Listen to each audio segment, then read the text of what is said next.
Amen. Avant de partager le message que le Saint-Esprit m'a inspiré pour vous, j'aimerais vous poser une question. Êtes-vous de ceux qui veulent voir le royaume des cieux grandir? Amen. Gloire à Dieu. Alors, pendant qu'on était en train de louer, le Seigneur m'a fait comprendre une parole, davantage. Et vous savez, il y a un verset, je vous avais déjà parlé de ce verset d'Ézéchiel 22, le verset 30, où Dieu dit « Je cherche quelqu'un qui se tienne à la brèche et je cherche quelqu'un qui crée un mur d'enceinte. » Et Dieu dit « Mais je ne trouve personne. » Et parce que Dieu ne trouve personne, malheureusement, il dit « Si j'avais trouvé cette personne, je ne détruirais pas le peuple. » Vous connaissez cette histoire d'Ézéchiel 22. Et lorsqu'on parle de quelqu'un qui se tient à la brèche et de quelqu'un qui construit un mur d'enceinte, on parle des intercesseurs. On parle des personnes qui prient pour le royaume des cieux, pour l'œuvre de Dieu, pour tous ceux qui sont dans l'ignorance, pour tous ceux qui vivent dans le péché, pour tous ceux qui vivent dans la souillure et pour tous ceux dont leurs vies sont influencées par les œuvres des ténèbres. Et voilà pourquoi la parole de Dieu nous dit que Dieu cherche quelqu'un qui se tienne sur la brèche. Et comme je vous avais expliqué, Église, pour pouvoir voir les choses du royaume avancer, il faut qu'il y ait des personnes qui se tiennent davantage sur la brèche. Et c'est cette parole que je voudrais vous parler, que le Saint-Esprit vient de me parler tout à l'heure. Et il m'a parlé du moment où Abraham parlait avec Dieu lorsque Dieu lui a dit qu'il allait détruire Sodome et Gomorrhe. Dieu avait parlé à Abraham dans Genèse 18 à partir du verset 16, si vous allez regarder chez vous. La Bible nous dit qu'il y a eu une conversation avec Abraham et Dieu, et à un moment donné, Dieu avait dit à Abraham, je vais détruire Sodome et Gomorrhe. Et Abraham a dit à Dieu, mais s'il te plaît Seigneur, s'il y a 50 justes dans la ville, est-ce que tu la détruirais quand même? Et Dieu avait dit à Abraham, si je trouve 50 justes, je ne les détruirai pas. Et puis Abraham, un peu pessimiste à ce moment-là, il commençait à prier et puis il disait, mais Seigneur, mais même s'il n'y en a que 40, est-ce que tu vas quand même ne pas détruire la ville? Et Dieu a dit à Abraham, même s'il n'y a que 40, alors je ne détruirai pas la ville. Mais Abraham, encore plus pessimiste, il dit à Dieu, mais est-ce que s'il y a 30 justes seulement, est-ce que tu ne détruirais pas la ville? Et puis il a continué, Dieu lui disait, effectivement, s'il y a 30 justes, je ne détruirai pas cette ville. Et puis à un moment donné, Abraham a dit, mais s'il y en a 20, et puis s'il y en a 10. Et il s'est arrêté à 10, et Dieu a dit à Abraham, si je trouve 10 justes dans cette ville, je ne la détruirai pas.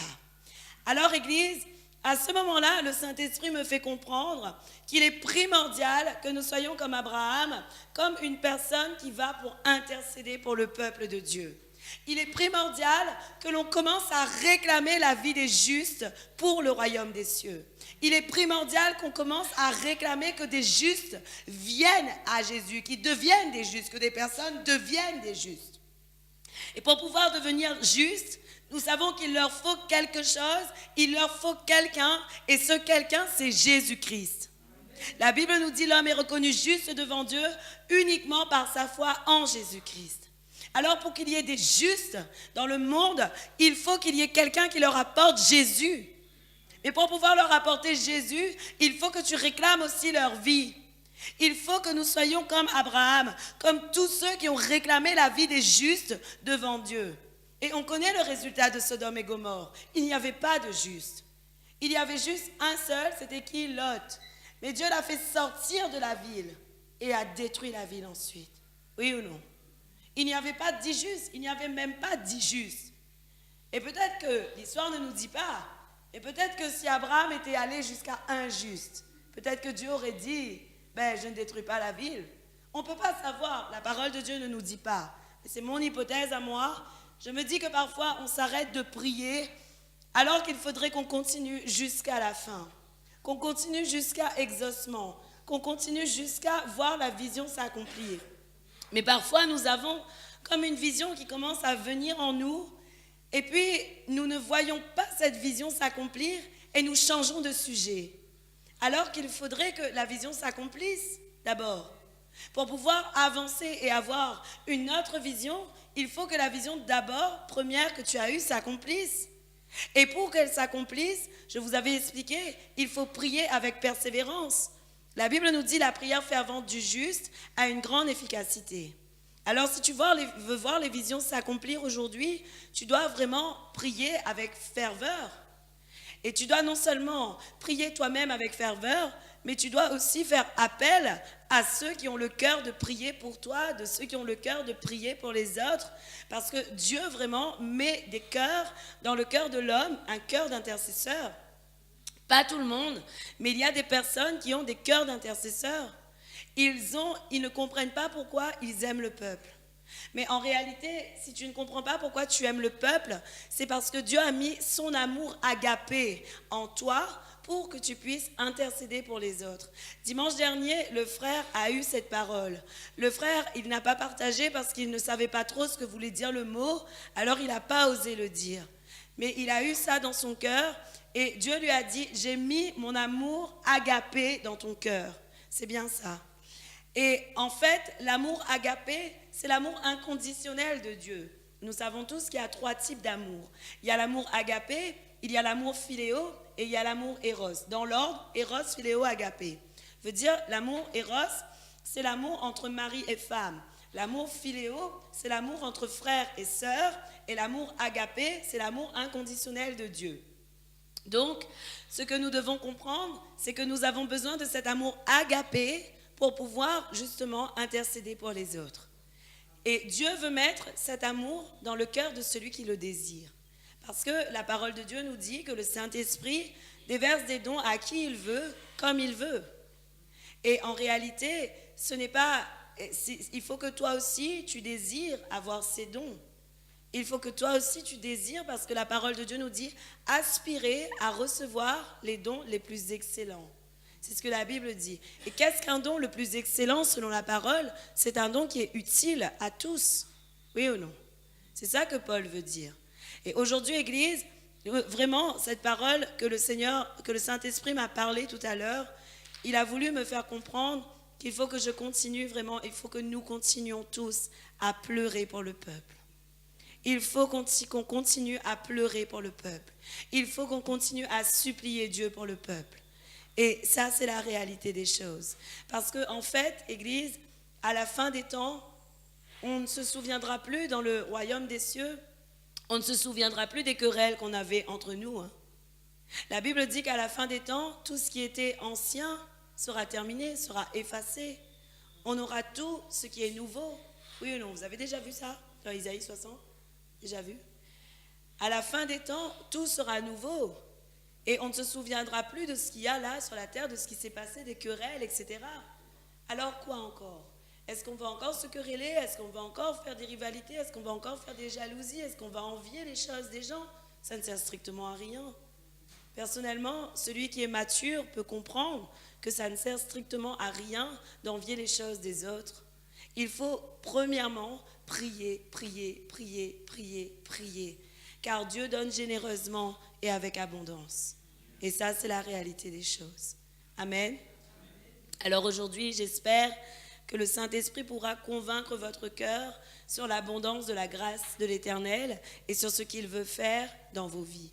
Amen. Et surtout, ce qu'il veut faire avec vous. Parce que vous n'êtes pas n'importe qui, Église. Et c'est ça qu'on doit commencer à comprendre. Le diable veut nous faire croire que nous ne sommes rien. Mais moi, aujourd'hui, je peux vous dire, je ne suis pas n'importe qui. Je ne suis pas n'importe qui et vous n'êtes pas n'importe qui non plus. Vous êtes celui et celle que Dieu a choisi pour vraiment élever les choses de son royaume. Amen. Gloire à Dieu. Alors ce matin, je veux vraiment vous parler et j'espère que le Saint-Esprit me donnera les mots pour pouvoir enlever ce joug étranger qui nous empêche de voir dans le spirituel. Amen. Gloire à Dieu. La parole de Dieu nous dit dans Jérémie 33,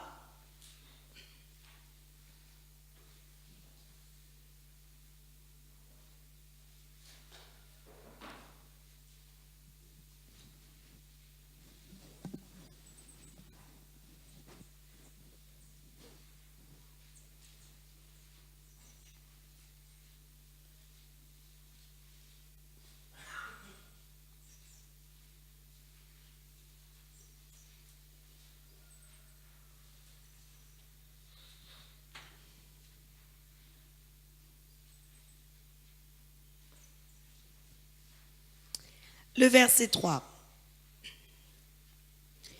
Je vous lis la version second 21. La Bible nous dit, « Fais appel à moi et je te répondrai. Je te révélerai des réalités importantes et inaccessibles, des réalités que tu ne connais pas. » Amen. Ce verset, Église, est très important.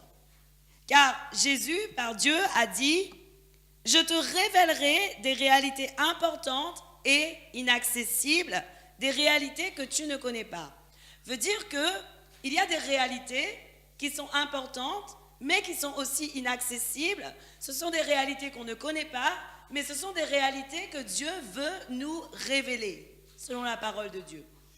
Et ce matin, je veux vous apporter cette vérité du royaume des cieux qui nous dit que Dieu veut nous révéler des grandes choses. Et si on veut chercher l'étymologie et la source du mot révéler, cela vient du grec apokalypto. Révéler veut dire en grec apokalypto. D'accord? Et cela signifie découvrir, dévoiler ce qui est voilé ou couvert. Mettre à nu, porter à la connaissance, rendre manifeste. Et c'est une réalité. Une réalité, c'est quelque chose qui existe vraiment, Église. Alors, je répète, apokalypto veut dire découvrir, dévoiler ce qui est voilé ou couvert, mettre à nu, porter à la connaissance et rendre manifeste. Et quand on dit que quelque chose est réel, cette chose existe. Oui ou non? Donc, Dieu veut nous révéler des réalités qui existent, mais que nous ne voyons pas. Et je vais vous expliquer pourquoi on ne voit pas ces réalités. Si on va dans Genèse 3,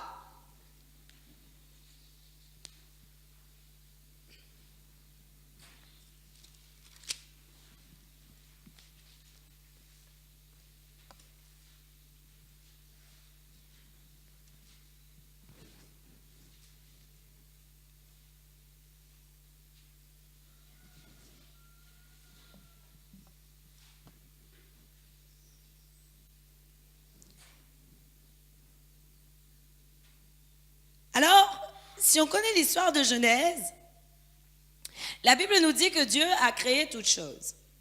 Et à un moment donné, Dieu a créé l'homme. Il a dit, faisons l'homme à notre image et qu'il domine sur toutes choses. D'accord? Et si vous connaissez vraiment cette histoire, ce qui est merveilleux, c'est qu'au départ, l'homme voyait tout ce que Dieu faisait. L'homme était proche de Dieu.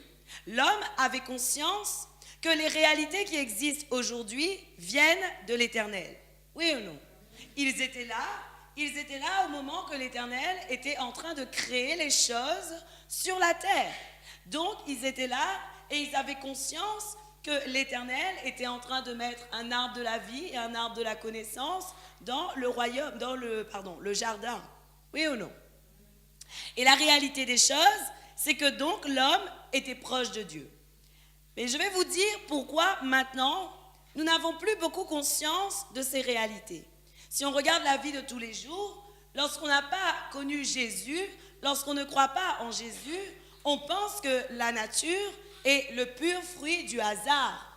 On pense que c'est dû à une éruption ou à quelque chose de scientifique qui a créé les choses sur la terre. Ce qui veut dire que déjà, dès lors, avant de connaître Jésus-Christ, notre réalité est tout autre. Oui ou non? Notre réalité a été aveuglée par les réalités du monde. Et en fait, je vais vous expliquer pourquoi nous avons perdu cette vision-là, pourquoi nous avons perdu cette réalité. Et cela s'explique dans Genèse 3 à partir du verset 1.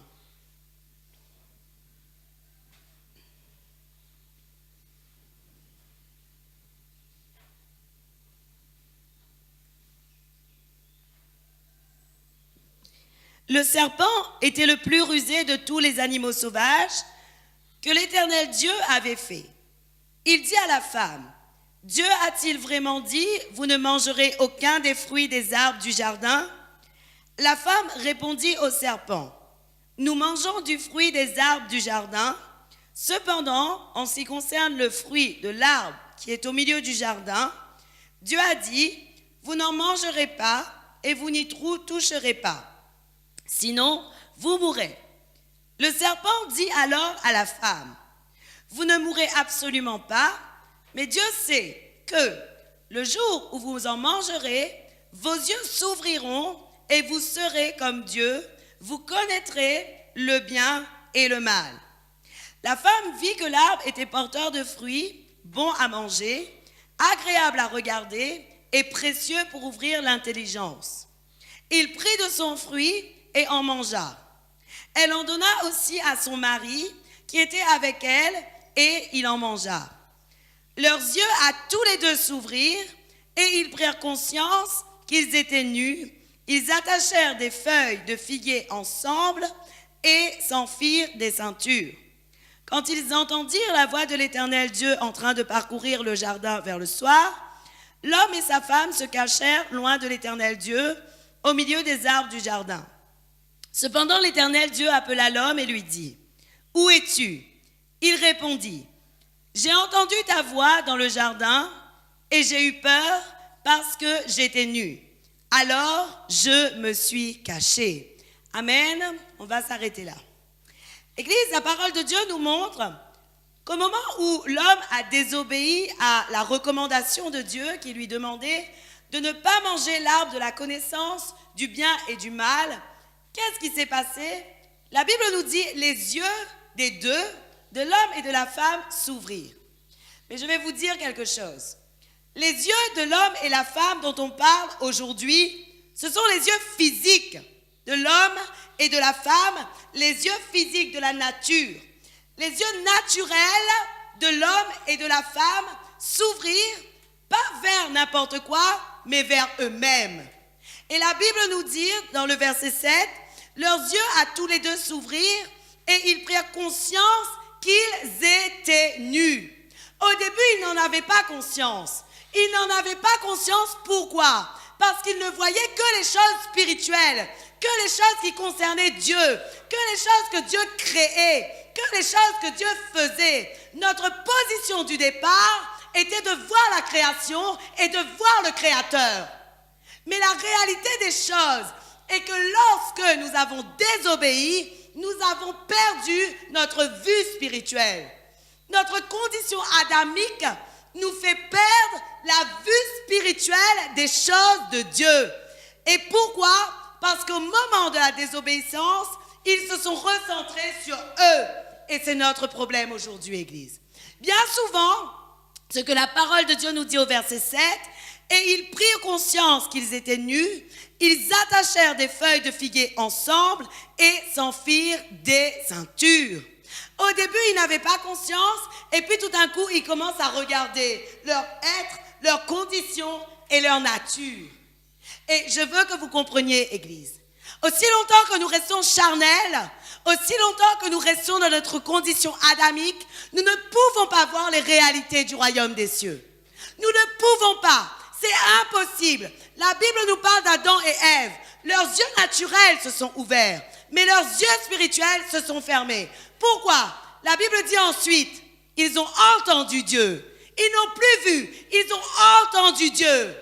Ce que la parole de Dieu dit, Dieu était là en train de sillonner. Et ils n'ont plus vu les réalités de Dieu, ils ont entendu Dieu. Ce que la parole de Dieu nous déclare ce matin, Église. Il dit dans le verset 10, « J'ai entendu ta voix dans le jardin et j'ai eu peur parce que j'étais nu, alors je me suis caché. » Mais si vous connaissez, Église, Au début, Adam voyait les réalités de l'Éternel. Oui ou non? Il a vu la grandeur de l'Éternel. Mais lorsqu'il a péché, lorsqu'il a désobéi, Église, nous voyons que ses yeux spirituels se sont fermés. Aujourd'hui, pourquoi je vous parle de ce verset? Parce que je crois vraiment que nous devons commencer à comprendre ce qui nous empêche de voir les réalités dont Dieu veut nous faire connaître. La Bible nous dit que Dieu veut nous révéler des réalités inaccessibles. Veut dire qu'il veut nous les révéler. Et tu dois commencer à comprendre que c'est la volonté de Dieu. Et ce matin, je vais t'expliquer par la parole que c'est réellement la volonté de Dieu pour ta vie. Il veut te révéler pourquoi? Parce que tu n'as plus que la condition adamique aujourd'hui, mais tu as une nouvelle condition en Jésus-Christ. Et si tu vis de ta condition en Jésus-Christ et que petit à petit tu abandonnes ta condition adamique, alors tu ne pourras que voir des réalités nouvelles du royaume des cieux.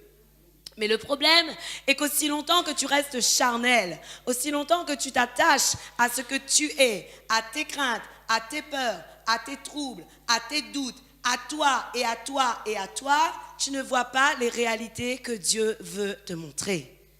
Aujourd'hui, Église, tu dois commencer à comprendre que c'est un des pièges que nous, malheureusement, nous vivons.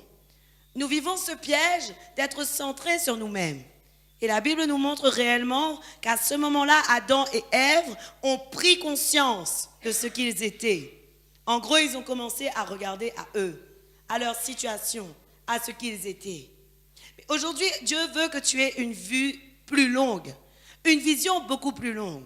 Pourquoi? Car la parole de Dieu nous dit dans Matthieu 6, le verset 22 et 23, Église, la Bible nous dit que l'œil est la lampe du corps. Et la Bible nous dit que si ton œil est en bon état, tout ton corps sera éclairé. Mais si ton œil est en mauvais état, tout ton corps sera dans les ténèbres. Et la Bible nous dit, si donc la lumière qui est en toi est ténèbres, combien ces ténèbres seront grandes? Aujourd'hui, en tant qu'enfants de Dieu, en tant que serviteurs de l'Éternel, nous devons commencer à comprendre que Dieu veut que nous soyons éclairés par sa lumière. Dieu est lumière, Église. Et pour pouvoir recevoir la lumière de Dieu, il faut d'abord que tu reçoives Jésus, mais il faut aussi que tu sois attaché à lui. Il faut que tu sois attaché à lui. Il faut que tu cherches les réalités beaucoup plus grandes que celles que tu vois aujourd'hui. Et il faut que tu n'en aies pas peur. Mais pour ne pas avoir peur, il faut savoir ce que la parole de Dieu te dit en ce qui concerne les visions, en ce qui concerne les révélations et en ce qui concerne ce que Dieu veut faire avec toi. Souvent, nous avons peur du spirituel, nous avons peur du surnaturel, oui ou non? Nous avons peur de ce que Dieu pourrait nous faire voir. Nous avons peur de si nous partons en esprit, est-ce que nous allons revenir? Nous avons peur de toutes ces choses parce que nous ne connaissons pas les réalités du royaume des cieux. Mais aujourd'hui, je crois que le Seigneur veut briser ces entendements. Il veut briser ton aveuglement spirituel. Parce que c'est ce que nous avons, Église. Notre condition adamique fait que nous avons un aveuglement spirituel. Et il faut que le Seigneur ouvre nos yeux ce matin. Amen. La première vérité que je veux t'apporter aujourd'hui, c'est que Dieu veut te donner des réalités nouvelles. La parole de Dieu nous dit dans Deutéronome 29, le verset 28,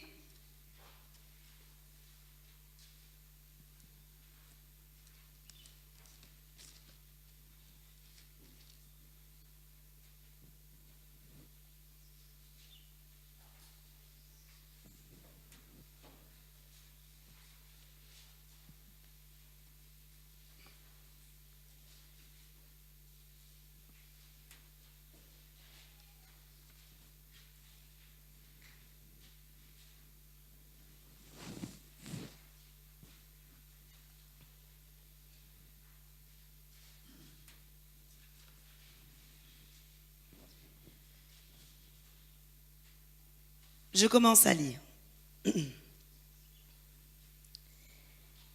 Les choses cachées sont pour l'Éternel, notre Dieu. Les choses révélées sont pour nous et nos enfants, à toujours, afin que nous mettions en pratique toutes les paroles de cette loi. Amen. Église, qu'est-ce que la parole de Dieu nous dit ce matin? La Bible nous dit qu'aussi longtemps que les choses restent cachées, elles appartiennent à l'Éternel, notre Dieu. Mais la parole de Dieu nous dit qu'aussi longtemps et au moment où tu commences à recevoir la révélation de la chose cachée, elle t'appartient. Et c'est ça qui est merveilleux. La Bible dit les choses cachées sont pour l'Éternel, notre Dieu, mais les choses révélées sont pour nous et nos enfants à toujours, afin que nous mettions en pratique toutes les paroles de cette loi. Qu'est-ce que la Bible nous dit? La Bible nous dit que le royaume des cieux est comme un trésor.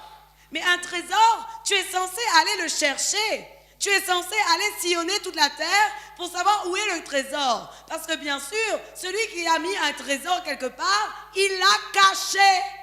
Un trésor est caché. Je n'ai jamais vu une chasse au trésor avec le trésor bien devant mes yeux. Enfin, sauf si le trésor est dissimulé et que je ne vois pas quand même. Mais de toute manière, s'il est dissimulé, ça veut dire qu'il est caché quand même. Oui ou non? Et aujourd'hui, tu dois commencer à comprendre que le royaume des cieux est réellement un trésor. Mais la Bible te dit que tout ce qui est caché reste à Dieu. Mais dès lors que la chose est révélée, elle t'appartient. Tu ne peux pas la perdre parce que Dieu a voulu te la révéler. Il a voulu te la révéler, pourquoi? Parce qu'il veut que tu mettes en pratique sa parole. Parce qu'il veut que tu reçoives des réalités que tu ne connais pas. Il veut que tu puisses grandir encore davantage dans le spirituel. Alors, pour cela, il faut que nous cherchions les réalités de Dieu. Il faut que nous aspirions à ces réalités. Et il faut que nous sachions que nous avons la position en Jésus-Christ qui nous donne la possibilité aujourd'hui de recevoir ces réalités. Et ça, c'est merveilleux, Église. Aujourd'hui, la Bible nous montre, Église, que Dieu veut nous révéler les choses, des choses nouvelles et qui seront pour nous et nos enfants. Tout ce que tu vas recevoir comme révélation va rester pour toi et pour tes enfants. Tout ce que tu vas recevoir comme vérité de la part de Dieu seront pour toi et pour ta descendance. Et c'est ce que tu dois commencer à comprendre. Voilà pourquoi il est primordial que tu t'attaches à la réalité de Jésus-Christ afin de pouvoir trouver des réalités nouvelles. Et pour pouvoir trouver des réalités nouvelles, il faut beaucoup passer du temps dans la parole de Dieu et il faut beaucoup passer du temps dans la présence de Dieu. Je vous ai dit tout à l'heure, dès lors que Adam a commencé à désobéir, sa condition adamique a donc pris le dessus, sa nature a pris le dessus. Et il n'a plus vu les choses de Dieu. Pour notre part, c'est la même chose, Église. Remarquez vous-même, lorsque nous ne sommes pas dans la parole, lorsque nous ne sommes pas dans la louange, lorsque nous ne sommes pas dans des conversations avec Dieu, nos pensées, nos esprits sont centrés sur nous-mêmes, sur nos problèmes, sur nos besoins et sur nos désirs. Alors, Dieu ne peut pas nous parler et Dieu ne peut pas nous révéler les choses. Mais dès lors que vous allez commencer un jeûne, dès lors que vous allez commencer à vous mettre en jeûne et en prière, vous allez voir que les révélations de Dieu viennent automatiquement. Et vous savez pourquoi? Parce qu'à ce moment-là, vous êtes centré sur Dieu. Parce que le jeûne vous permet en fait de vous centrer vous-même sur Dieu, de rechercher sa présence, de rechercher sa volonté et de rechercher exactement ce que Dieu veut pour vous. Je ne suis pas en train de vous dire que demain il faut commencer un jeûne. Ce n'est pas ce que je suis en train de vous expliquer. Mais je prends un exemple pour vous dire que lorsque nous faisons un jeûne et lorsque nous décidons vraiment de chercher la face de l'Éternel, Dieu nous révèle des réalités nouvelles. Et au-delà du jeûne, tu peux toi-même décider vraiment de chercher des nouvelles réalités pour toi. Amen. Tu dois commencer à décider de chercher des réalités nouvelles pour toi et tu dois commencer vraiment à décider de te centrer sur ce que le Seigneur a pour toi. Voilà pourquoi la parole de Dieu nous dit dans Colossiens 3, la Bible nous dit « Affectionnez-vous des choses d'en haut ». Parce que si nous ne regardons que les choses naturelles, nous ne pourrons pas avoir les choses spirituelles. Mais ce que tu dois savoir, c'est que Dieu veut te les révéler. Amen. Dieu veut te les révéler. Et si Dieu a dit qu'il veut te les révéler, veut dire qu'il va te les donner. C'est ça la réalité. Oui ou non? Ce que la parole de Dieu nous dit encore, et une deuxième vérité que je veux te dire, est que lorsque Dieu veut te les révéler, Dieu veut aussi que tu les comprennes et Dieu veut aussi que tu les découvres. Amen. Exactement, lorsque quelqu'un cherche et trouve un trésor, ce qu'il va faire au début, c'est qu'il va commencer à ouvrir la boîte. Et il va commencer ensuite à chercher qu'est-ce qu'il y a dans ce trésor. Oui ou non? Et la parole de Dieu nous parle dans Proverbe 25, le verset 2.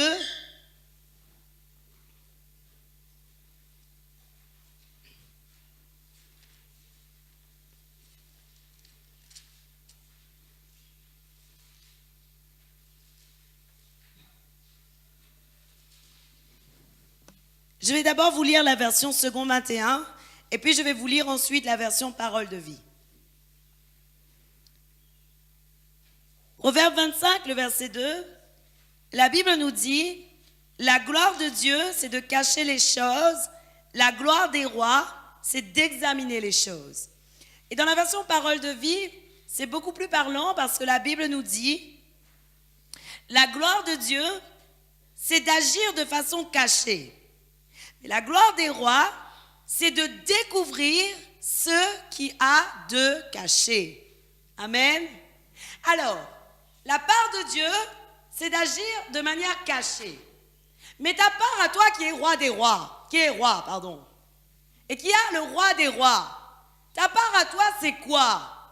Ta part, c'est de découvrir ce que Dieu a caché. Et pour pouvoir découvrir ce que Dieu a caché, il faut aller les chercher. Et Dieu veut te les révéler encore une fois, Église. Je vais vous dire quelque chose. Beaucoup disent, moi je ne suis pas prophète, alors je ne peux pas recevoir des visions de la part de Dieu. Mais je vais te dire, au-delà du don, Dieu déverse parfois une onction prophétique sur le peuple. Dieu déverse une onction prophétique ne veut pas dire que ton ministère est prophète, ne veut pas dire que tu seras appelé à être prophète et que c'est ton ministère, non. Mais veut dire que Dieu envoie un esprit de prophétie sur toi afin que tu puisses voir des réalités à un moment donné pour pouvoir donner au peuple de Dieu ce qui réconforte son cœur. Et c'est ça que tu dois comprendre aujourd'hui. Tu n'as pas forcément le ministère de prophète, mais tu peux avoir un esprit prophétique qui descend sur toi et à ce moment-là, tu peux commencer à donner des prophéties. C'est exactement ce qui s'est passé pour Saul. Saul était là, le roi, et la Bible nous dit qu'à un moment donné, il y avait des prophètes, et lorsqu'il descendait là où il y avait les prophètes, lorsqu'il passait, à un moment donné, lui aussi, il s'est mis à prophétiser. Il y a une parole qui est venue et qui a dit, mais Saül est-il devenu prophète? Saül est-il devenu prophète? Saül n'était pas prophète. Mais qu'est-ce qui s'est passé en réalité? L'onction prophétique qu'il y avait sur les autres s'est répandue sur Saül. Et comme cette onction prophétique s'est répandue sur Saül, Saül lui aussi a commencé à prophétiser. Dans ton cas à toi, Église, lorsque nous sommes rassemblés ensemble, ou même lorsque tu es seul dans la rue et que tu vas annoncer la parole à quelqu'un, Dieu peut te donner et te revêtir à un moment donné d'une onction prophétique. Dieu peut te revêtir à un moment donné d'une onction prophétique. Pourquoi? Pour que tu donnes à l'autre des réalités qui le concernent. Pourquoi? Pour réconforter son cœur. Mais aujourd'hui, tu dois le comprendre parce que tu dois être équipé pour aller travailler pour le royaume des cieux. Et puisque tu veux travailler pour le royaume des cieux, tu dois vraiment chercher les réalités qui concernent Dieu. La gloire du roi, c'est-à-dire ta gloire à toi, c'est de découvrir ce que Dieu a caché. La gloire du roi, ta gloire à toi, c'est de découvrir ce que Dieu a caché. Ça ne veut pas dire que tu dois prendre une gloire. Mais ça veut dire que ce qui doit réjouir ton cœur, c'est de découvrir ce que Dieu a voulu cacher. Pourquoi? Pour édifier les autres. Paul avait parlé de la prophétie. Paul avait dit qu'il est bon que tous parlent en langue, mais il est beaucoup mieux que nous ayons des prophéties les uns pour les autres. Pourquoi? Pour que chacun de nous, nous puissions être édifiés. Pour que lorsqu'il y a quelqu'un qui ne connaît pas le Seigneur, il entre dans la salle, que tu puisses donner une parole qui touche son cœur et qui puisse le convaincre de péché. Et voilà ce que Paul avait dit. Mais le problème aujourd'hui, c'est que le peuple de Dieu dit, moi, je n'ai pas le don de prophète, donc je ne peux pas recevoir une vision, je ne peux pas recevoir une parole et je ne peux rien recevoir de la part de l'Éternel. Mais les versets que je viens de te dire aujourd'hui ne s'adressent pas que aux prophètes. Les versets que je viens de te dire aujourd'hui s'adressent à tous ceux qui veulent découvrir les choses cachées de l'Éternel. Tous ceux qui veulent découvrir les choses cachées de l'Éternel recevront les choses qu'il a voulu lui-même chercher et trouver. Et la parole de Dieu nous dit, invoque-moi et je te répondrai, je te donnerai des réalités importantes et inaccessibles que tu ne connais pas. Tu dois les savoir à partir de maintenant, Église. Tu dois commencer à connaître ces réalités importantes et inaccessibles. Pourquoi? Trop de gens sont sous des jougs aujourd'hui. Trop de gens sont sous des jougs aujourd'hui. Si tu n'as pas la réalité qui enlève ce joug, tu ne pourras pas convaincre leur cœur. Tu dois recevoir la réalité inaccessible et importante qui vient de l'Éternel. Non seulement, peut-être pas forcément sur sa vie, mais également la réalité de la parole de Dieu. Beaucoup sont aveuglés aujourd'hui. Beaucoup ne savent plus qui sont Dieu. Beaucoup ne savent plus qui est Dieu, pardon. Beaucoup ne savent plus aujourd'hui qu'est-ce qu'on va devenir après la mort. Beaucoup ne savent pas ce qu'il y a et comment sera le ciel nouveau, la terre nouvelle. Est-ce qu'on aura les mêmes noms? Beaucoup ne savent pas ces choses-là. Et la réalité des choses est que la parole de Dieu nous parle de ces réalités importantes et inaccessibles que seuls ceux qui ont les révélations de la part de Dieu peuvent les donner. Et tu es de ces personnes. Tu es de cette personne qui est capable de donner des révélations aux autres. Dieu veut t'utiliser vraiment puissamment afin de recevoir des paroles qui édifient l'autre. Attention, la prophétie doit être un message qui encourage, qui exhorte et qui édifie. Il est primordial de comprendre que la prophétie n'est pas là pour te détruire, mais la prophétie est là pour t'encourager, pour t'exhorter et pour t'édifier. La prophétie n'est pas là pour te détruire, je le répète encore une fois. Amen. Ce que la parole de Dieu nous dit encore, et une troisième vérité, le Seigneur ne veut rien faire sans nous révéler ses intentions. Waouh! Nous, souvent, nous pensons que Dieu a voulu que ça soit comme ça, et puis on accepte, et c'est tout. Mais il y a un verset dans Amos 3, le verset 5, qui doit nous amener quand même à réfléchir.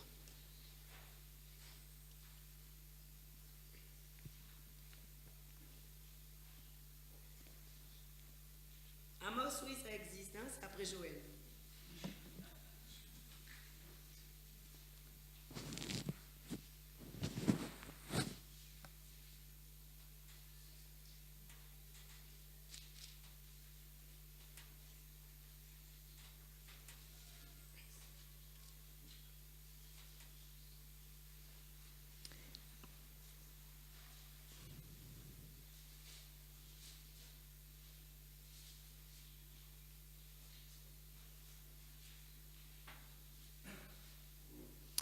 Alors, on va commencer à partir du verset 2. Amos 3.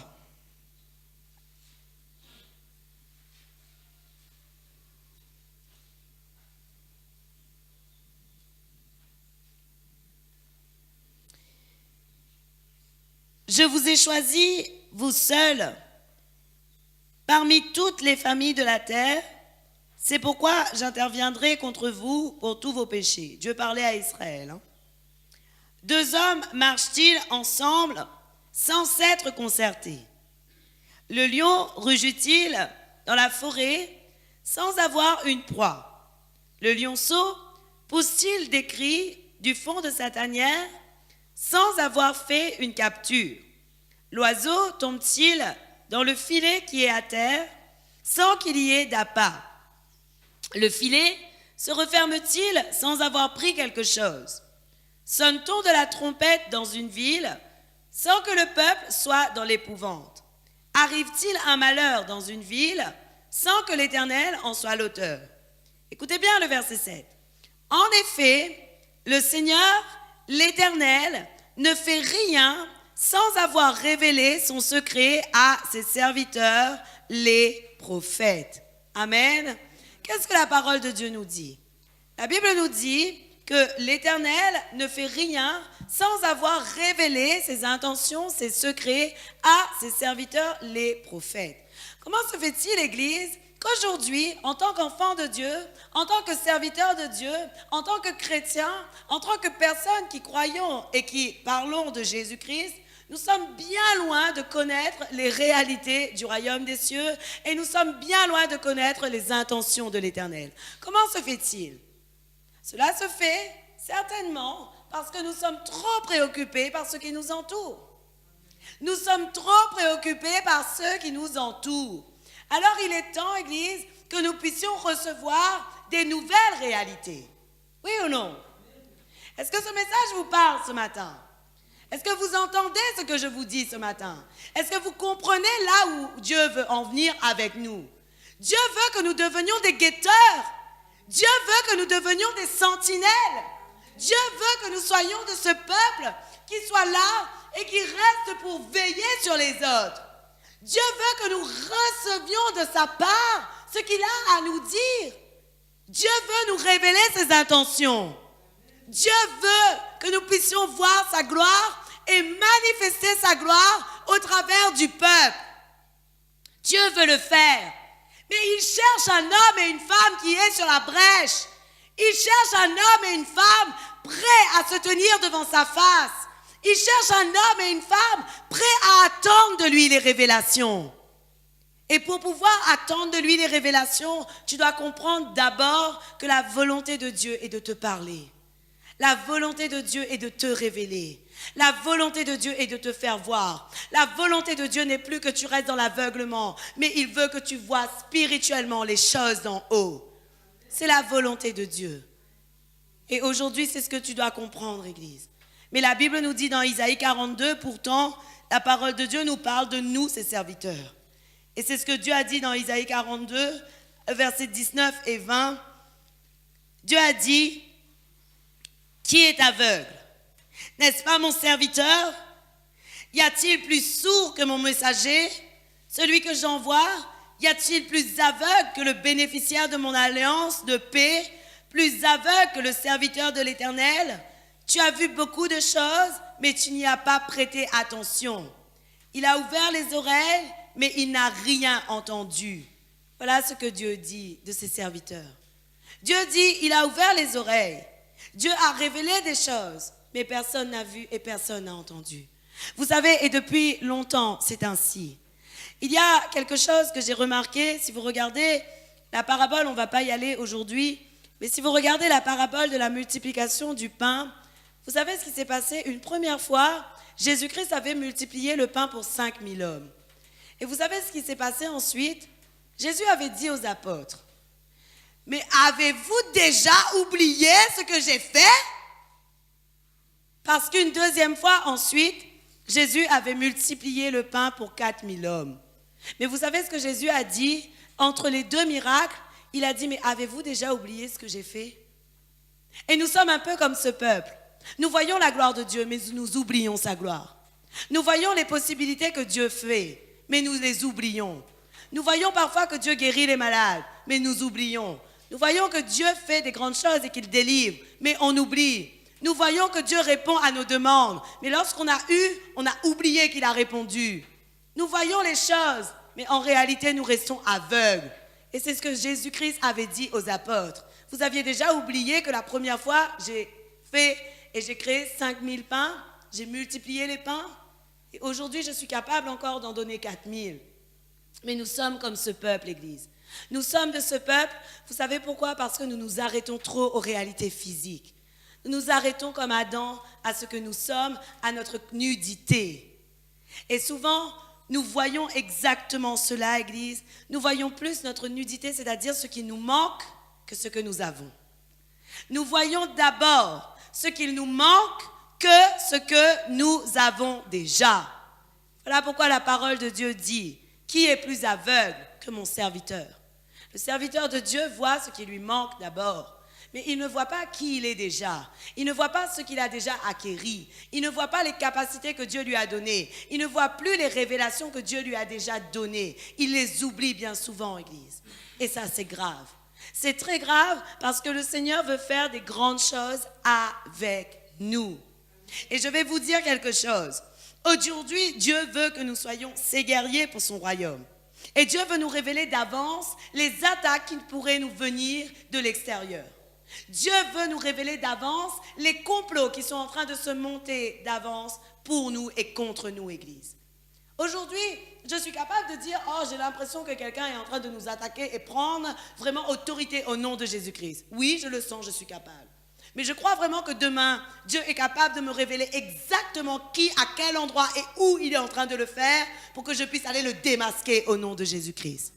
Vous savez ce qui est démasqué aujourd'hui? Ce qui est rendu à la lumière devient lumière. Ce qui est démasqué, il ne peut pas tenir devant la puissance de Dieu. Et Dieu veut que tu sois celui qui démasque les choses. Dieu veut que tu sois celui qui voit le diable en face et qui lui dit, je t'ai démasqué, sors maintenant. Dieu veut que tu sois cet homme et cette femme qui démasque, qui déjoue les plans de l'ennemi. Et tu dois le comprendre, Église. Parce que seulement à ce moment-là, tu pourras prendre autorité exactement sur ce qui est en train de détruire ta propre vie. La Bible nous montre, et cet exemple est bien précis dans 2 Rois, à partir, chapitre 6, pardon.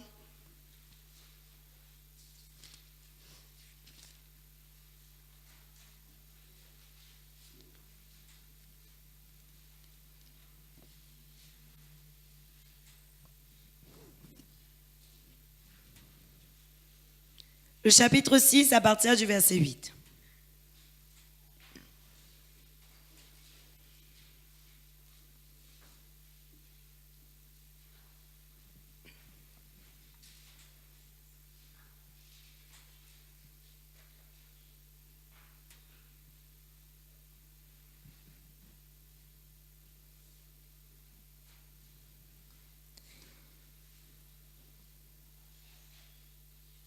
Le roi de Syrie était en guerre avec Israël, dans un conseil qu'il tint avec ses serviteurs. Il dit, « Mon camp sera à tel endroit. » Mais l'homme de Dieu fit dire au roi d'Israël, « Attention, ne passe pas à cet endroit, car c'est là que les Syriens descendent. » Le roi d'Israël envoya des hommes se tenir en observation à l'endroit que lui avait mentionné et signalé l'homme de Dieu. Cela ne se produisit pas seulement 1 ou 2 fois, si bien que le roi de Syrie en eut le cœur tout troublé. Il appela ses serviteurs et leur dit, « Allez-vous enfin me dire lequel de nous est partisan du roi d'Israël ?» L'un de ses serviteurs répondit, « Personne, mon seigneur le roi, c'est Élisée le prophète qui est en Israël, qui rapporte au roi d'Israël les paroles que tu prononces dans ta chambre à coucher. » Waouh! Je m'arrête un petit moment ici. On va lire la suite ensuite. Ce qui est merveilleux, c'est qu'il y a un roi de Syrie qui était en train de comploter contre le roi d'Israël. Et partout, tous les complots qu'il faisait, il y avait quelqu'un qui les déjouait. Pourquoi il les déjouait? Parce qu'il avait la révélation précise de là où ils allaient intervenir. Et parce qu'ils avaient la révélation précise de là où ils allaient intervenir, le roi de Syrie, à un moment donné, a commencé à être en colère et à croire qu'il y avait un espion parmi eux. Église, je vais te dire quelque chose. Nous avons des ennemis sur la terre. Nous avons des ennemis sur la terre, c'est comme ça, c'est un fait. Crois-le, mais continue d'avancer. Moi, personnellement, j'ai des ennemis, ils ne me font plus rien aujourd'hui. Je vais dire à mes ennemis, je m'adresse à vous, vous ne me faites plus rien aujourd'hui, ça m'est égal, faites ce que vous voulez, Dieu va vous démasquer et vous allez être cloués, c'est tout. Voilà ce que j'aimerais dire à mes ennemis. Bon, ils ne sont pas là. Mais si toutefois, je plaisante. Mais toujours est-il, Église, que je veux vous parler vraiment de ce verset et de la parole de l'Éternel. Et le verset 10 nous dit, « Cela ne se produit pas seulement 1 ou 2 fois. » Ce qui veut dire que toutes les fois où le roi de Syrie était en train de comploter contre le roi d'Israël, toutes les fois, Élisée les démasquait. Et aujourd'hui, Église, c'est encore possible de voir précisément là où l'ennemi veut essayer de te faire tomber. C'est encore possible de voir les pièges que l'ennemi veut te tendre. Et c'est aussi possible de voir la gloire que Dieu te réserve en tout temps. Mais pour cela, il faut que tu aies une vie vraiment qui cherche la face de l'Éternel. Et à un moment donné, si on continue à lire, Église, le verset 12, l'un de ses serviteurs répondit, personne, mon roi, mon seigneur le roi, c'est Élisée le prophète qui est en Israël, qui rapporte au roi d'Israël les paroles que tu prononces dans ta chambre à coucher. Le roi dit, allez repérer où il est et je le ferai capturer. On va lui dire, il est à Dothan. Le roi de Syrie y envoya des chevaux, des chars et une forte troupe qui arrivèrent de nuit et qui encerclèrent la ville. Le serviteur de l'homme de Dieu se leva de bon matin pour sortir de la ville et il vit qu'une troupe la cernait avec des chevaux et des chars. Il dit alors à l'homme de Dieu, « Ah, mon Seigneur, comment ferons-nous » Il répondit, « N'aie pas peur, car ceux qui sont avec nous sont plus nombreux que ceux qui sont contre nous. » Avec eux, pardon. Puis Élisée pria, « Éternel, ouvre ses yeux pour qu'il voie. » L'Éternel ouvrit les yeux du serviteur, et il vit la montagne pleine de chevaux et de chars de feu tout autour d'Élisée. Les Syriens descendirent vers Élisée. Il adressa alors cette prière à l'Éternel, « Veuille frapper cette nation d'aveuglement. » Et l'Éternel les frappa d'aveuglement conformément à la parole d'Élisée. J'aimerais que vous puissiez voir le parallèle que la parole fait entre le verset 17 et le verset 18. La Bible nous montre que Élisée avait prié afin que son serviteur voie dans le spirituel. Donc que Dieu ouvre ses yeux spirituels. La prière d'Élisée était faite pour que le serviteur ouvre ses yeux spirituels et qu'il voie la réalité du monde. Mais tout de suite après, la Bible nous fait un parallèle avec l'aveuglement physique qu'Élisée a demandé pour ses hommes. Ce qui est merveilleux, Église, et ce que tu dois comprendre aujourd'hui, c'est qu'il y a vraiment un aveuglement physique que nous avons naturellement et un aveuglement, une réalité, une ouverture que le Seigneur veut te donner, la vision des choses spirituelles. Dans le physique, il y a vraiment un aveuglement. Si tu restes uniquement sur ta condition physique, ce qui va se passer, tu vas faire comme les personnes qui étaient avec le roi de Syrie et tu vas te perdre. Mais si tu commences à voir dans la vision spirituelle, la réalité spirituelle que Dieu veut te montrer, alors tu n'iras que de gloire en gloire. Et aujourd'hui, Église, vous devez bien comprendre ce parallèle qui est fait entre le verset 17 et le verset 18. On parle de la vision spirituelle et de la vision que Dieu donne aux serviteurs d'Élisée. Et en deux, on parle de l'aveuglement qui frappe les Syriens. Pourquoi on fait ce parallèle? Pour bien nous faire comprendre qu'il y a deux réalités. Il y a vraiment deux réalités. Et malheureusement, bien souvent, et aujourd'hui, je vais vous dire, nous sommes aveugles spirituellement.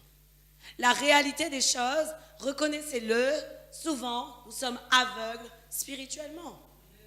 Si nous étions vraiment, nous avions la vue spirituelle, cela sous-entendrait qu'on verrait beaucoup plus de choses. On verrait les réalités qui existent réellement au milieu de nous. On verrait les réalités bonnes, c'est-à-dire les anges, mais on verrait aussi d'autres réalités qui existent pourtant. Oui ou non? Et si nous avions la vue spirituelle, on verrait également d'avance les choses cachées que Dieu ne nous a pas révélées parce que nous n'avons pas voulu être attentifs à sa voix. Parce qu'en réalité, pourquoi Dieu ne nous révèle pas? Parce que nous ne sommes pas attentifs. Puisque la parole de Dieu nous dit dans Amos 3, le verset 7, « Dieu ne fait rien sans révéler ses intentions aux prophètes, à ses serviteurs, les prophètes. » Veut dire que l'Éternel veut te révéler des nouvelles choses, Église. Veut dire qu'aujourd'hui, tu dois beaucoup prier afin de recevoir la vision spirituelle des choses. Et pour cela, il faut faire ce que Colossiens 3, le verset 2 te dit, comme je t'ai dit tout à l'heure. Affectionnez-vous des choses d'en haut et non à celles qui sont sur la terre. Celui qui ne veut voir que sa réalité ne verra que la sienne. Mais celui qui veut voir les réalités de l'Éternel va voir les réalités de l'Éternel. Car Dieu a dit lui-même et il a fait cette promesse, je veux te révéler des réalités importantes et inaccessibles que tu ne connais pas. Il veut le faire. Il veut le faire. Et il cherche cet homme et cette femme qui veut la recevoir. Qui est cet homme et cette femme qui veut recevoir la réalité des choses? Nous devons être cet homme et cette femme qui voulons recevoir la réalité qui vient de Dieu. Mais aujourd'hui, le diable a trouvé vraiment toutes les préoccupations du monde pour nous en éloigner. Lorsque tu cherches la réalité de Dieu pour ta vie, remarque toi-même. Tout d'un coup, un chant du monde commence à venir à côté de toi. Tout d'un coup, quelqu'un commence à parler. Tu n'arrives même pas à te concentrer sur la voix de Dieu. Tout d'un coup, il y a du bruit dans la maison. Tout d'un coup, il y a des tempêtes qui arrivent. Tout d'un coup, et c'est tout le temps comme ça. Mais la parole de Dieu te dit, résiste au diable et il fuira loin de toi. Résiste au diable et il fuira loin de toi. Si aujourd'hui tu n'as pas entendu la voix de Dieu, alors continue à la chercher, continue à la chercher, continue à la chercher. Si aujourd'hui tu n'as pas la réalité et la vision de Dieu, continue à la chercher car Dieu veut te la révéler. Mais souvent nous avons ce mensonge. Je n'ai pas entendu parce que Dieu ne veut pas me dire. Oui ou non? Je n'ai pas entendu parce que ce n'était pas la volonté de Dieu que je reçoive la révélation. Et aujourd'hui, abandonne ce mensonge. C'est un mensonge, c'est un joug étranger que l'ennemi veut te faire croire. Aujourd'hui, Dieu veut révéler les réalités importantes et inaccessibles que tu ne connais pas. Mais des fois, nous, on commence dans la prière et on commence à dire, Seigneur, parle-moi, ta servante t'écoute. Tu attends 5 minutes, rien. Tu attends 10 minutes, rien. Tu attends 1 heure, rien. Et puis tu dis, Dieu veut rien me dire, ben je pars. Au lieu de dire ça, Église, à partir de maintenant, dis à Dieu, Seigneur, j'attends toujours la révélation que tu as à me donner. Et tout au long de la journée, dis à Dieu, Seigneur, j'attends encore cette révélation. J'attends toujours ce que tu as à me dire. Et je veux vraiment recevoir la vision jusqu'à ce qu'elle arrive à moi. Je veux recevoir la vision jusqu'à ce qu'elle arrive à moi. Mais vraiment, une réalité que j'ai pu constater, lorsque je me mets en jeûne et en prière, Dieu me parle beaucoup plus. Lorsque je suis en jeûne et en prière, Dieu me parle beaucoup plus. Pourquoi? Parce que j'ai traité durement mon corps. Et comme j'ai traité durement mon corps, alors Dieu me révèle beaucoup plus de choses. Et la réalité est celle-là. Et vous devez commencer à comprendre, et comme je vous dis, je ne vous amène pas vers le jeûne du tout, mais c'est juste qu'il faut impérativement que nos pensées, que notre conscience, que notre être commence à se centrer sur Jésus-Christ, à se centrer sur Dieu, à se centrer sur la réalité du royaume pour que l'Éternel puisse nous faire voir des grandes choses. Et j'ai envie de vous encourager à chercher en tout temps, parce que la parole de Dieu nous dit que nous ne connaîtrons pas complètement les choses de l'Éternel jusqu'à la fin. Ça veut dire qu'on aura à chercher encore et encore et encore.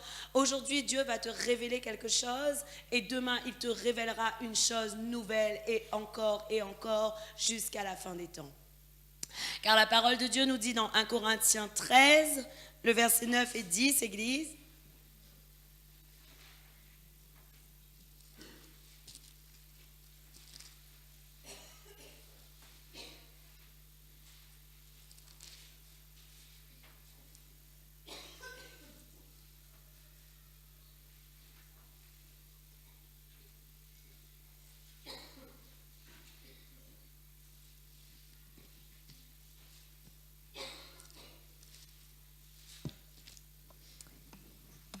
« 1 Corinthiens 13, le verset 9 et 10. En effet, nous connaissons partiellement et nous prophétisons partiellement. Mais quand ce qui est parfait sera venu, ce qui est partiel disparaîtra. Nous allons connaître des réalités, Église. Mais notre connaissance et notre prophétie, jusqu'à la perfection, jusqu'à la venue de Jésus-Christ et jusqu'à ce que la perfection vienne, ne sera que partielle. Mais déjà, si nous recevons partiellement les choses de Dieu, je peux vous dire que ce qui est partiel pour Dieu est grand pour nous. Parce que Dieu est celui qui est tout-puissant. Dieu est celui qui tient toutes choses. Et s'il nous donne infiniment une petite partie de ce qu'il a, je peux vous assurer que pour nous, c'est beaucoup. Nous ne sommes pas en mesure de contenir toute la gloire de Dieu. C'est impossible. Tel que je connais, malgré ma petite connaissance de l'Éternel, mais je peux vous assurer que la gloire de Dieu est tellement grande que tu n'arriverais pas à toute la contenir entièrement. Voilà pourquoi Dieu te donne qu'une partie de sa gloire. Dieu veut nous donner une partie de sa gloire, mais je crois que la partie que Dieu veut te donner est très grande pour toi-même. Et ça, c'est merveilleux, Église. Pour conclure, j'aimerais vous dire ce verset où Dieu a dit aux apôtres, il a dit, je ne vous appelle plus serviteurs, mais je vous appelle amis. Car le serviteur ne sait pas ce que fait son maître. Mais l'ami, lui, il connaît tout ce que fait son maître. Aujourd'hui, Église, au-delà d'une relation de serviteur de Dieu, au-delà d'une relation de disciple de l'Éternel, Dieu cherche avec toi une relation d'amitié. Et vous savez, lorsque vous avez un ami, vous connaissez qui il est et lui, il sait qui vous êtes.